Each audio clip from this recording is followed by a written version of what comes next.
Hello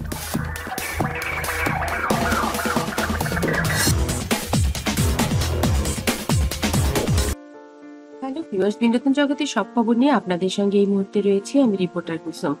superstar Shakib Khan চিত্রনায়িকা অপু বিশ্বাসকে নিয়ে যে কথাটি বললেন সেটা মুহূর্তেই ভাইরাল হয়ে গেল। চলুন জানা যাক কি কথা ভাইরাল হলো তার মুখ থেকে। কি আপনার ওয়াইফ? অফ কোর্স আমার ওয়াইফ, অফ কোর্স আমার ওয়াইফ, বিকজ আমার ছেলে তো আর হচ্ছে অবৈধ কোনো ছেলে না।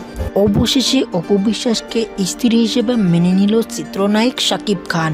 যেটা ছিল সেটা কেটে গেছে, এটা আমাদের দর্শকদেরকে একটু বলবেন কি আসলে যে আপনাদের টেলিভিশন ভুল বোঝাবুঝি আমার কখনোই ছিল না। ভুল বোঝাবুঝির যে বিষয়টা কথা হয়েছে, আমরা এরকমও শুনেছি যে আপনি যেমন অপু বিশ্বাসের কোটটা শুনেন যে সাকিবকে তো আমি চিনি, সে যেমন পর্দার হিরো তেমনি সে আমার জীবনের হিরো, আমি জানতাম সাকিব ফিরবেই।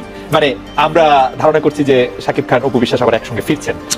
আমি তো এমন না যে আমি ছিলাম না, আমি তো ছিলাম প্রেজেন্ট।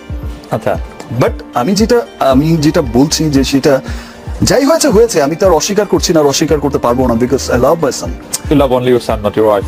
হ্যাঁ, তাকে আমি রেসপেক্ট করি, অসম্ভব রেসপেক্ট। আমার সে কি আপনার ওয়াইফ? অফ কোর্স আমার ওয়াইফ, অফ কোর্স আমার ওয়াইফ, বিকজ আমার ছেলে তো আর হচ্ছে অবৈধ কোনো ছেলে না। এক্স ওয়াইফ এখন ওয়াইফ। হ্যাঁ, আমার ওয়াইফ এখনো আছে ওয়াইফ। ওকে, যেটা ছিল সেটা কেটে গেছে, এটা আমাদের দর্শকদেরকে একটু বলবেন কি আসলে যে আপনাদের টেলিভিশন ভুল বোঝাবুঝি আমার কখনোই ছিল না। ভুল বোঝাবুঝির যে বিষয়টা কথা হয়েছে, আমরা এরকমও শুনেছি যে আপনি যেমন অপু বিশ্বাসের কোটটা শুনেন যে সাকিবকে তো আমি চিনি, সে যেমন পর্দার হিরো তেমনি সে আমার জীবনের হিরো, আমি জানতাম সাকিব ফিরবেই। মানে আমরা ধারণা করছি যে সাকিব খান অপু বিশ্বাস আবার একসঙ্গে ফিরছেন। আমি তো এমন না যে আমি ছিলাম না, আমি তো ছিলাম প্রেজেন্ট। আচ্ছা, বাট আমি যেটা বলছি যে সেটা যাই হয়েছে হয়েছে, আমি তার অস্বীকার করছি না, অস্বীকার করতে পারবো না, because I love my son. You love only your son, not your wife. হ্যাঁ, তাকে আমি রেসপেক্ট করি, অসম্ভব রেসপেক্ট। আমার সে কি আপনার ওয়াইফ? অফ কোর্স আমার ওয়াইফ, অফ কোর্স আমার ওয়াইফ, বিকজ আমার ছেলে তো আর হচ্ছে অবৈধ কোনো ছেলে না। এক্স ওয়াইফ এখন ওয়াইফ। হ্যাঁ, আমার ওয়াইফ এখনো আছে ওয়াইফ। ওকে